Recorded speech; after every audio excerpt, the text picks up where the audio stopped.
For those of you who know me, you might know that I have a particular weakness for potato chips. I've eaten entire bags at a time of these things. You may have asked yourself, where do potatoes come from? Well, the short answer is the lowly spud right here. What you might not know is that Wisconsin is actually one of the largest producers of potatoes in the country. But actually growing potatoes is really hard. In particular, farmers have to deal with pests of all kinds. So we're going to go to the field today and actually learn a little bit about pests and the challenges that farmers have in managing them. But in the meantime, I'm going to enjoy my potato chips.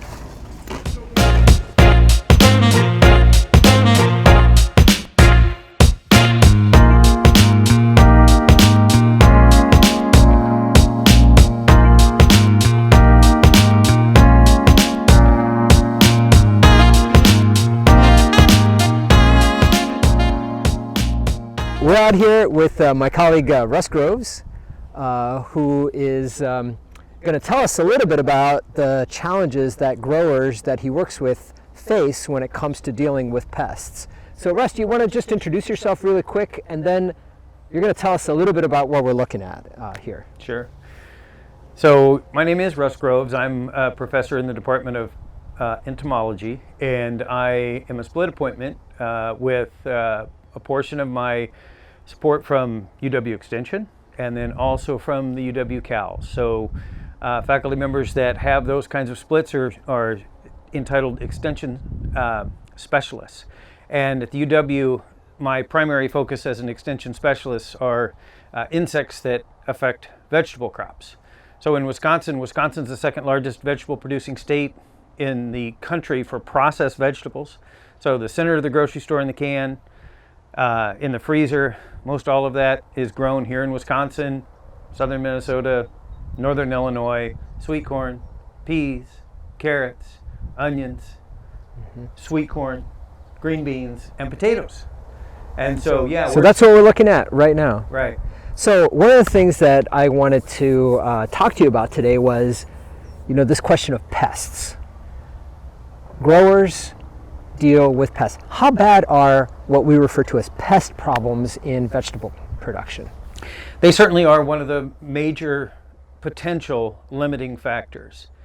And we oftentimes classify pests in terms of how we respond to them as either key pests or secondary pests. The key pests are those pests that we can often count on consistently year to year. And they're those pests also that will typically reach or exceed what we consider to be the established thresholds necessary for control. And the threshold means what? If the pests get above that, Sure. What happens? Yeah, a threshold is a sort of a maximum allowable density of insects that at or above which would cause an economic loss to the producer. So it's at that point advantageous for the grower to implement some kind of control. We can't really abide by those older thresholds any longer of numbers of insects or defoliation. The challenge here is we have to actually use thresholds that are based on the stage of development, because these insects, certain stages rather of insects, can be controlled. Have we reached or exceeded a number at that time or a damage threshold? No. But if you wait to exceed those, It's too late. it's too late. Yeah. So They'll there's get away some from it. nuances. There's some Yeah. nuances. And obviously, the pests that growers are going to be dealing with in potatoes are going to be different than the pests in cabbage, like what we see over there. And so Yeah. the thresholds are going to be different. Yep. And the information that you need to manage those is really going to be different. Fair. So let's talk a little bit about pest control, kind of from the bottom up. I'm looking at this field of potatoes right now. I don't know that much about potatoes, but this doesn't look like it's doing all that well. No. So are insects and our other pests a major drain on yields and economics for growers? They are. They certainly are. And the consequence, or one of the major resulting, or I should say driving factors in that is, of course, the scale or the intensification or the intensity of agriculture that we practice. we're looking at a relatively small amount of potatoes here. We're looking at, effectively about maybe a quarter of an acre, maybe an eighth of an acre as we're looking here. If we were looking at agriculture as it was in the 30s, 40s, and 50s on small scale and diversified, the numbers of insects and the magnitude of those populations would not reach what they do these days. Okay. So again, oftentimes the result of the consistency and the magnitude of these populations is the reoccurrence of the crops in the same places year after year. So that's of course one of the reasons, why we see the reoccurrence of it. Yes. So this is the idea that if you keep planting the same crop here, these beetles, these pests would just basically stay right here. You put potatoes back in here the next year, and they're just all they have to do is come out of the soil, and there they are, and they're gonna eat down your crop right away. Right. And so if you wanted to manage that, you could move the crop somewhere else, rotate a different crop in here, so have some kind of crop rotation to break down the ability, that easy ability that these pests would have. Yeah. And you're focusing on one of the major tenets of management, especially of insects that are not terribly mobile, which the potato beetle, and we can take a look at in a little bit, the potato beetle is one of those. It doesn't move very far from the site in which it was infesting in the previous year. And you're right, any kind of rotation or rotation distance of even over a half mile can have a significant effect on limiting the insect's ability to refine the crop. It is, to go back and address your original question, for the reasons of the presence or prevalence or consistency in the occurrence of these crops in certain places in Wisconsin, because they are grown in really aggregated areas. The Central Sands is one of these areas that you might you might discuss. But the insect numbers just continue to build and build, etc. So yes, getting back, the key pests that we often see become established and persistent in these areas, just because again of the concentration of that crop, and control is unfortunately often warranted And challenging. So let's talk about control in a couple of different ways. We talked a little bit about prevention. Yep. So making sure that if you can rotate your crops, maybe you can escape the pests in space a little bit. Yeah. What are some other preventative things that growers might be able to do to just even prevent what we're seeing here right now? It's interesting that potatoes are oftentimes planted, or if you read the Farmer's Almanac, they're planted, people would say, on Good Friday. Well, Good Friday in Wisconsin, sometimes there's snow on the ground. But the point is, right, a lot of times people are wanting to plant potatoes very early. In so doing, you're getting a crop up, it's out of the ground when these insects, the Colorado potato beetle in particular, when it's overwintering in the ground, pops up and there's a food source right away. So that lends itself to the question, do I have to plant a potato crop as early as possible to have the food source there when the insect emerges? And the answer is no. You can actually plant a crop of potatoes on or as late as the solstice, June 21st, maybe even a little bit later.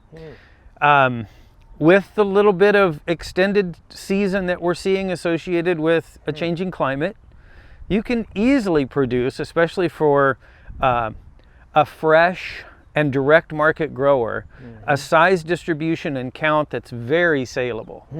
Okay, so if you plant on June 21st, your emergence won't be until July 4th. At that time, the plant emergence. Yes, the plant emergence. The plant July emergence. 4th. So at that time, the potato beetle is already out of the ground. And if the crop is not there, and this pest has a tremendous fidelity to nightshades, solanum, they disperse in the local environment. So one way to do this, the long-winded answer, the one way to do this is to temporally shift and just delay planting. So delayed planting is, of course, one of those. There are certainly other there are specific varieties of potatoes that different insects will damage more or less, or have a greater or less preference for. We are actually looking here at a cultivar that is what we classify as a round white, meaning it turns out to be a round potato and a white skin. So, very creative very terminology. creative name. But round whites are very susceptible to another key pest, and that is potato leafhopper. And so, in large part, what you're seeing here, as far as the extent of damage, is due to potato leafhopper. But my point here is there are definite choices that people can make: avoidance in space, rotation, avoidance in time, and the correct selection of cultivars where pest damage would be expected to be perhaps more or less, that you can use, just to name a few, before you ever spray. So what we've been talking about today is kind of a tiered approach to the potential management opportunities and options that growers would have for dealing with pests. We talked about kind of prevention of damage to start with, selection of varieties, escape in time and space. We talked about, we haven't really talked about cultural controls, things that we can do to change the environment to make the pests less likely that they would find this. We talked about diversifying the environment so as to make the pests less likely to find it, or to make the natural enemies more likely to find it. And then we talked about, if you're going to lose yield, to have some of those tools to let you know, are you close to losing yield? And finally, kind of the use of chemicals, pesticides, to actually control them. So we often refer to that as integrated pest management. The idea is that you should be doing all of those things in your systems in order to control your pests. Is that how we do pest management today for the most part? We still do. We still are trying to incorporate as many of the non-chemical approaches as we can and as possible. And to add to that, you've alluded to this a couple of times, or we have in our conversation. Certainly one of the other elements of the pest management is making sure that you recognize or know the crop, or that you know that the target is there. And so as part of integrated pest management, or IPM, some of the next step is, is certainly the accurate identification of that pest, and then what we would consider to be scouting. So scouting is the actual, looking for, if you will, and walking through and understanding, what insects are there, what species, what numbers, what stages of development, with the idea that, we would determine whether or not we're at or nearing or beyond, some of these thresholds. But yes, we do. We certainly do our very best to practice as much integrated pest management as possible.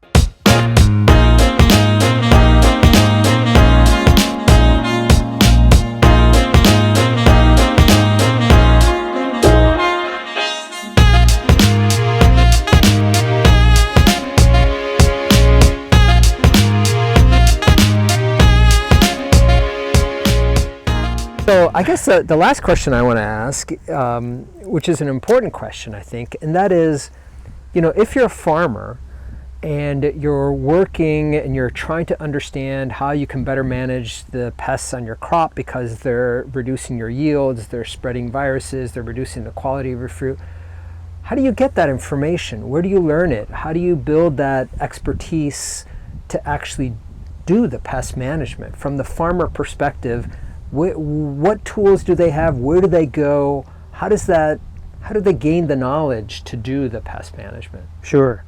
I mean, that's kind of hopefully my answer will be a little bit self-serving, but that is, through the development of new information, or the development of resources that I think can come out of a few different areas. Of course, one of those can be at the very local level in terms of your co-op, or any kind of practical management service. You can engage with those folks and they can give you their perspective. Sort of the next level up is to engage with maybe your county extension person and the county extension person will have local familiarity about the conditions and the information that they have. But then that new knowledge, I'm wanting to say, is coming out of research and coming out of the university. It's coming out of your program. It's coming out of my program, as far as to trying to generate thoughtful new approaches, ways that we can better understand that system. And then the important part about that is the messaging and sort of the communication aspect of it. So it's the outreach elements of your program in terms of like pollinator conservation, land management, the sort of the custody and stewardship of landscape management. And for me, it's our better understanding and learning about ways to understand and manage pests going forward. So again, the university, the university in its relationship with extension, trying to make information more accessible to people. But I want to emphasize too that yes, extension is a powerful organization and a good organization, but I think that's also part of the university's mission as well. I mean, many of us have as part of the basis of the reason why we've come into these into this discipline is we want to make our work impactful. So growers are always looking out for information through all of those levels. I would also offer that that growers are learning from growers. They're seeing and they're understanding what are successful approaches from those leaders in our industry. Very good.